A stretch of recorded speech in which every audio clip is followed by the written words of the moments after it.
نحمده ونصلي ونسلم على رسوله الكريم بسم الله الرحمن الرحيم آمنت بالله۔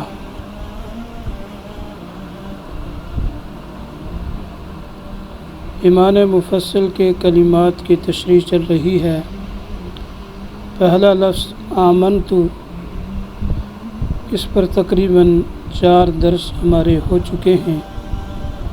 آج یہ 5واں درس اگلے لفظ اللہ سے متعلق ہے، اور اس سے متعلق 2 درس ہوں گے۔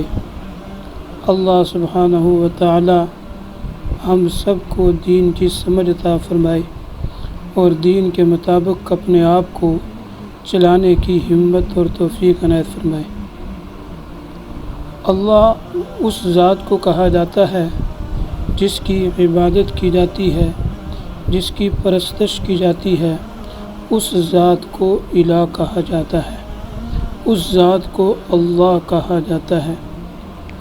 اللہ سبحانہ و تعالی وہ ہستی ہیں کہ جن کو تقریباً تمام مذاہب والے ہی مانتے ہیں، کفار بھی مانتے ہیں، سوائے دہریوں اور کمیونسٹ کے کہ یہ نہیں مانتے، باقی تقریباً سارے مذاہب والے اللہ سبحانہ و تعالیٰ کو مانتے ہیں۔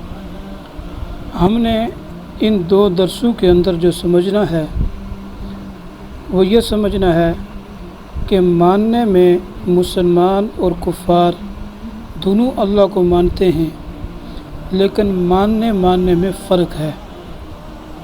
اسی طریقے سے مسلمانوں میں جو گمراہ کن فرقے ہیں، روافض ہیں، خوارج اور معتزلہ ہیں، یہ بھی اللہ کو مانتے ہیں، اور ہم اہل سنت والجماعت بھی اللہ کو مانتے ہیں، لیکن دونوں کے ماننے میں فرق کیا ہے، اس فرق کو ہم نے سمجھنا ہے۔ حضرت شاہ ولی اللہ محدث دہلوی رحمۃ اللہ علیہ فرماتے ہیں کہ چند صفات ہیں اللہ سبحانہ و تعالیٰ کی، بلکہ الوہیت کی، جس ذات کے اندر یہ صفات ہوں وہ ذات الہ ذات بنتی ہے، وہ ذات اللہ کہلانے کی حقدار بنتی ہے۔ ان میں پہلی صفت ہے واجب الوجود ہونا، یعنی الہ وہ ذات ہوگی، اللہ وہ ہستی ہوگی جس کا وجود از خود ہو، وہ اپنے وجود میں کسی اور کا محتاج نہ ہو۔ پھر ہم اردو میں فارسی میں خدا کہتے ہیں، یہ دراصل اسی صفت کا ترجمہ ہے، یعنی خدا وہ ہستی اور وہ ذات کہ جو از خود ہے، اپنے وجود میں کسی کی محتاج نہیں۔ وہ اپنے وجود میں نہ ولادت کی محتاج ہے، نہ ہی وہ جسم کی محتاج ہے، نہ ہی وہ جگہ کی محتاج ہے، کسی چیز کی محتاج نہیں ہے۔ جس کا وجود از خود ہے وہ اپنے وجود میں کسی کی محتاج نہیں ہے۔ دوسری صفت ہے الوہیت کی، وہ ہے خالقیت۔ اللہ ہی ہستی ہے جو پیدا کرنے والی ہے، اور باقی ساری کی ساری ہستیاں مخلوق ہیں۔ اللہ خالق ہے، باقی ساری کائنات مخلوق ہے۔ ان 2 صفات میں مشرکین اور موحدین، مسلمان اور مشرکین یہ متحد ہیں، یعنی دونوں اللہ کی ذات کو ہی واجب الوجود سمجھتے ہیں، اللہ کی ذات کو ہی خالق سمجھتے ہیں۔ اللہ رب العزت نے ان کے بارے میں فرمایا قرآن پاک میں وَلَئِن سَأَلْتَهُمْ مَنْ خَلَقَ السَّمَاوَاتِ وَالْأَرْضِ، اگر آپ ان سے پوچھئے آسمان کو کس نے پیدا فرمایا، زمین کو کس نے پیدا فرمایا، تو وہ ضرور بھی ضرور کہیں گے کہ پیدا اللہ نے فرمایا ہے، اللہ نے پیدا فرمایا ہے۔ تو ان 2 صفات میں مشرکین اور مومنین اور موحدین متحد ہیں۔ اگلی جو 2 صفات آ رہی ہیں، اس میں مشرکین مسلمانوں سے الگ ہو جاتے ہیں۔ لہذا ان 2 صفات میں ہم نے یہ دیکھنا ہے کہ کیا ان 2 صفات کے ساتھ ہی ہم اللہ کو مانتے ہیں، یا اس کے اندر کتنی کمی بیشی ہے۔ الوہیت کی تیسری صفت جو ہے وہ تدبیر ہے، یعنی الہ وہ ذات ہوتی ہے جو مدبر ذات ہوتی ہے، تدبیر کرنے والی ہوتی ہے۔